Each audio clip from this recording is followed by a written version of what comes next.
Hey everyone, welcome to Watch It Paint It. In this video, we're going to be painting Robin. It's been a long time since I've had to paint that much yellow. That is a lot of yellow, and these videos are pre-contrast, so I'm going to paint it for real. This Robin miniature is from Batman Gotham City Chronicles. It's been a long time since I've had to say that. Long time since I've painted this game. Anybody missing it? Let me know in the comments below. I'm going to start off by showing you the miniature. I've pre-primed this using Army Painter's colour primer, that's GREENSKIN, and I've already stuck it to my hobby holder that I use to hold my miniatures. Links to all of these things will be in the description below. We're going to start off by painting his skin. That is using Survivor Survivor Skin, the flesh colour paint available by the Army Painter. We're going to be just adding 2 thin coats of this to his face, try and get rid of that green and just make him look like a nice flesh colour on his face. I'm going to also be doing exactly the same on his arms. I think that's about the only flesh that you can see on this miniature. It's just his face and both of his biceps, and you get a little bit of forearm as well before it meets his gloves. It's really simple, really easy to reach all of these bits. You're just going to need a couple of thin coats, especially with that green primer that I use. It takes a little bit of work to build up on top of that. I'm going to use matte white just to dab in 2 eyeballs on him, just getting those in nice and early because they're inside the mask, and it's inevitable that I'm going to smash into the mask a few times. I'm using my Rosemary & Co brushes here. Links to them will be in the description as well. Very nice tips. This is before I moved to Redgrass Games choices, and I mainly only moved to those because I think they've simplified it in only having 2 brushes. There's a lot of numbers to read out here. I think this is my 00 by Rosemary & Co.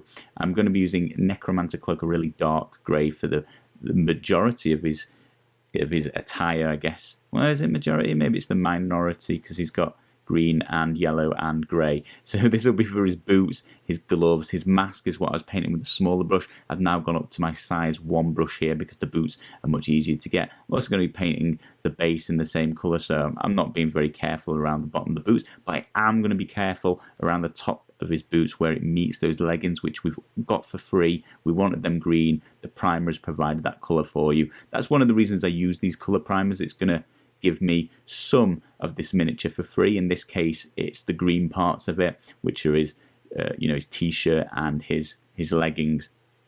Had I had the yellow primer, I might have gone for that, just because yellow is easier to paint over at the top of, and by gosh, would I like to not have to paint the cape. Having said that though, the cape is sort of quite difficult to get to, so I'm not sure the primer would cover it as well as you'd like. Also doing his hair in grey, giving him a little dab of grey hair.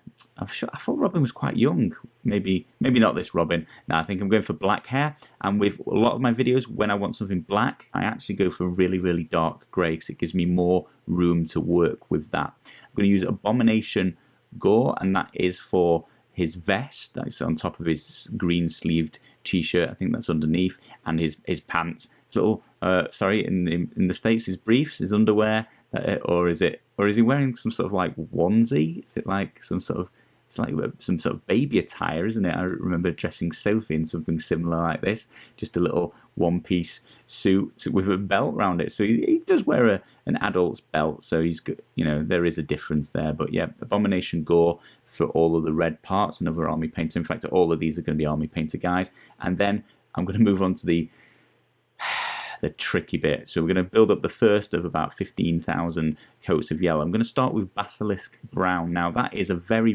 yellow brown, and I was just seeing if it was brown enough to make the yellow coat easier, and it's definitely better than using yellow.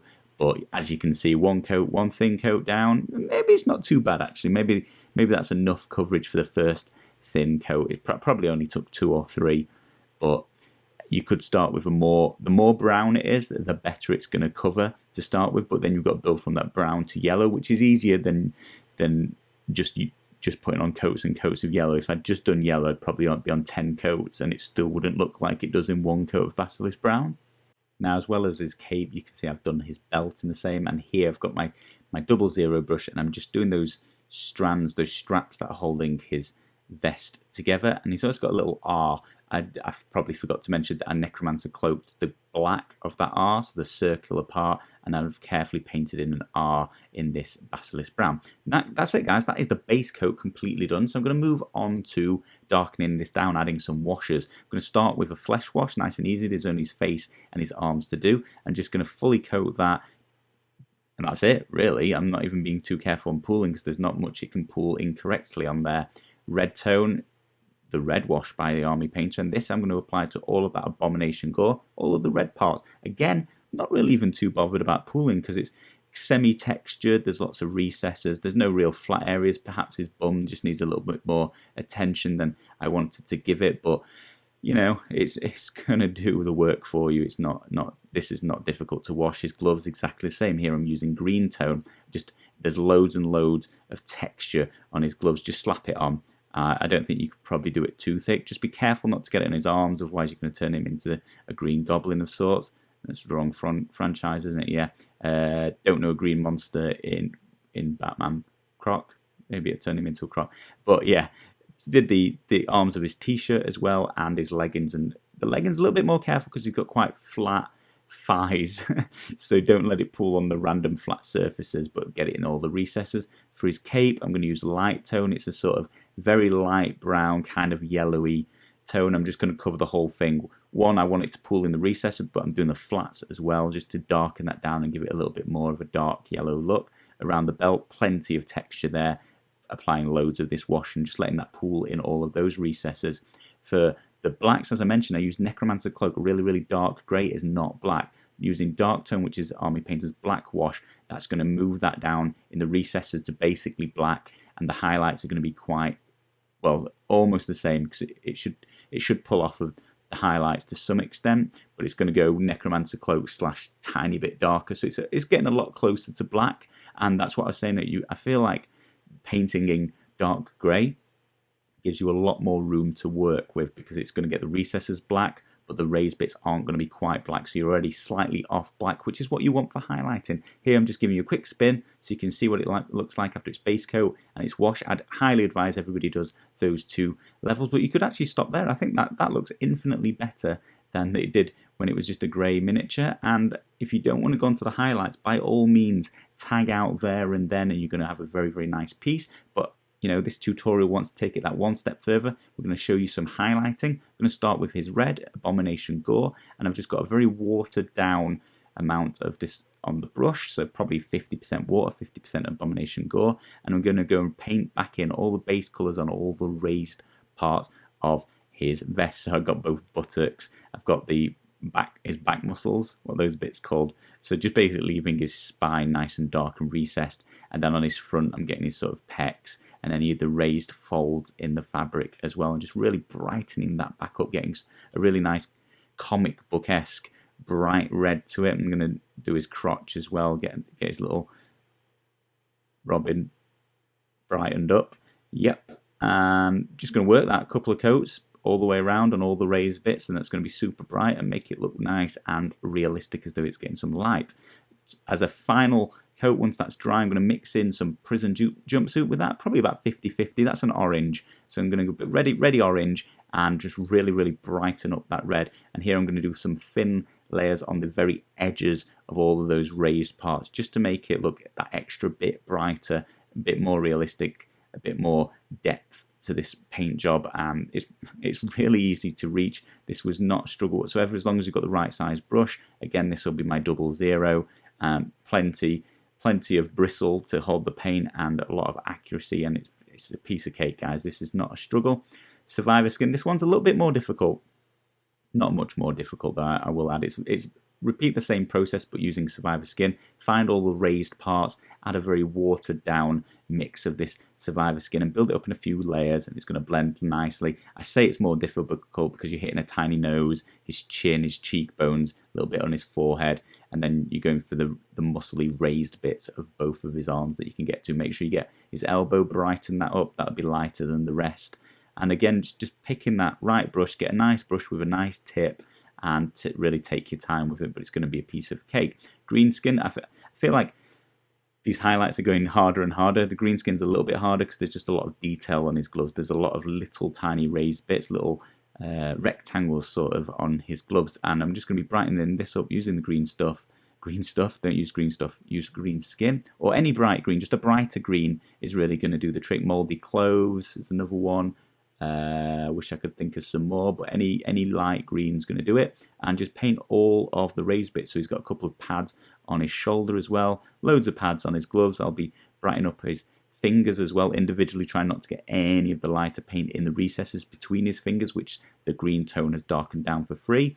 And I'll be also painting his legs in as well, so getting some on his thighs, especially on his kneecap. That sort of bit, you know, your kneecaps marginally raised. It sticks out, right? It sticks out, so we can certainly brighten that little bit up as well. Oh, here we go. That's exactly what I'm doing. I'll do some down his shin as well, because I feel like his shin would be lighter. But you can see I've applied it from his knee, and I'm sort of blending it backwards. So I'm making sure it's brightest on his knee, but I want his thighs to be a little bit bright as well, because they would be catching the light. They are parallel to the light, perpendicular. They'll catch it. Babe Blonde's the yellow, the brightest yellow I have by the Army Painter. I'm going to be painting the cape, or highlighting up the cape using this one. So to start with, I'm just getting the edge of my brush, getting lots and lots of this yellow on, and edge highlighting all the way around the bottom of his cape, making that bit particularly bright. Then I'm going to very, very carefully paint on each fold, I guess, in his cape and along the edge of that. And it's just going to be a matter of painting all of the edges that you can see, all of the folds in it, all of the bits that would just be catching that light that little bit more than the rest, and just taking your time. A lot of edge highlighting where you can, just using the edge of the brush to slide along the edge of the cape to highlight that up. And you're probably going to need a couple of coats, 2 or 3. Here I'm just blending that in, working it in slightly away from the folds just to make it more realistic. I'll go back and add more and more layers on the fold, spot on the fold, so to speak, so making that bit much brighter than the rest. I would say that this is going to be the majority of the work that you need to do on this miniature. The yellow just takes a lot of coats and a lot more when you're highlighting it and so on and so forth, but it's not difficult, it's very reachable. It's just a lot of coats, so it's time consuming. There's also a few other pieces to work after the cloak. He's got that R, just brighten that back up and basically just painted back on the R again, leaving it nice and dark in the recesses. Very carefully painted each one of his ties across his vest back in, so they're nice and bright again. And then for the belt, I painted the buckle in the middle, both sides of that. Then I've gone round the top edge, painted that, a nice highlight along that, and I think that was about it. I might have just dabbed a little bit on the bottom edge and a few of the sort of vertical bars that are on his belt, but then they're a little bit tricky, so I just did the best I can. They didn't stand out quite well enough to highlight them up all individually. Necromancer Cloak is going to come back out for highlighting up all of the black or Necromancer Cloak that I used before, but as you can see, it's really, really dark now. It's basically black, but I'm just highlighting back up again all the folds, all of the most raised parts of his cape. Just one quick thin layer. If you can use some edging on, use the edge of your brush, that's going to cover it really quickly and easily. I couldn't quite get my brush in there, so I just painted on individual lines. On his boots, I'm going to do the top part of the boots, the rim of the boots. I'm going to do his toe cap and his ankle as well, that's sticking out. The circle of his badge, just going to highlight around the edge. And then his hair, I'm just going to paint on a few of the strands that are sticking out and being separate from the bulk of his hair, and just give them a slightly lighter look. Again, in the artwork he's got black hair, so I'm going for black hair. I just want to add a few highlights as though the light's catching it. I'm going to do a little bit of work on the base. I'm just going to make it look a little bit dirty, so I'm going to use Leather Brown. Army Painters again, they've all been Army Painters in this video, and I'm just going to stipple on, using my dry brush, some of that Leather Brown on one bit. I'm going to use Crusted Saw on another bit and just splat it on. So this is potentially either a bit of blood or a bit of ready dirt on this side of the pavement. On that side there's the Leather browny dirt. I've just gone back to that. I'm just mixing that in. I'm even letting the two colours mix a little bit, just randomly spreading that. I'm going to use Deep Shader to bring all of that together, darken it down, but also sort of merge it and blend it nicely so it doesn't stand out so starkly. It just looks like a dirty floor now. So I'm going to cover the whole base in that black wash, and that's just going to bring out the details as well as merge that together. While I'm waiting for that to dry, I'm just going to whip out matte black using actual black here, because I do just want this to be purely black. It's just the rim of the base. I think it just tidies it up and, you know, takes your eye away from the unfinished job there and brings it to the model on top. You can really enjoy the look of your model at the end, and that's just a really quick way of finishing it off. I'm going to now highlight up the base. I'm going to use a little bit of Filthy Cape, same as Filthy Suit. It's just the more readily available light grey. I'm just going to dry brush this over most of the base. I'm trying to avoid that crusted sore area and the leather brown area, but I'm just going for the Necromancer cloakish bits. But I don't mind. Again, it's about merging it, about blending it a little bit. So I don't mind the colours overlapping. I just wanted that base to not look flat and boring. Leather brown, I just covered a little bit too much grey, and the black wash darkened it down a little bit too much for my liking. So I'm just going to stipple on / dry brush just a little bit that leather brown back on and bring that colour back to life on top of the base. Not with Crusted, so I'm going to do a little bit of that, but nowhere near as much. I don't want that red to stand out too much, because I don't really know if I wanted it to look bloody. I just wanted a little bit of colour on the base, so I'm not going to try and make it stand out too much as red. Just want to add a splash, and you can see I'm blending it into that leather brown. That's it, guys. Completely finished. 54 minutes. That's all that took, and I would say probably 44 minutes of that was doing the yellow. Oh my lord, was that exhausting. But no, it's pretty fast miniature doing. It's very enjoyable. Just getting the yellow ones out of the way with, right? Like, just knock them off, and then everything else is plain sailing from there. As I mentioned at the start, I've not been painting much Batman. If you'd like to see some more of it, let us know in the comments below, or better still, check out our Patreon, get involved, and just nag me, and I'll just do what you guys say. That's how I live my life. I just painted up the other one. I think this is Damian Wayne. It's exactly the same colour scheme. I think I used a slightly brighter green and more turquoisey green. Other than that, it's the same yellow Necromancer cloak, Abomination, Gore. That's it. So I didn't bother making a tutorial for that, because it's exactly the same. So if you're looking at doing that one, to copy this tutorial, just find a brighter, more sea green, which is what I use there, but you could probably just get away with the same green. It's up to you guys. Obviously, you paint them how you want. It's just giving you the example I did. Thank you all ever so much for watching. See you again next week.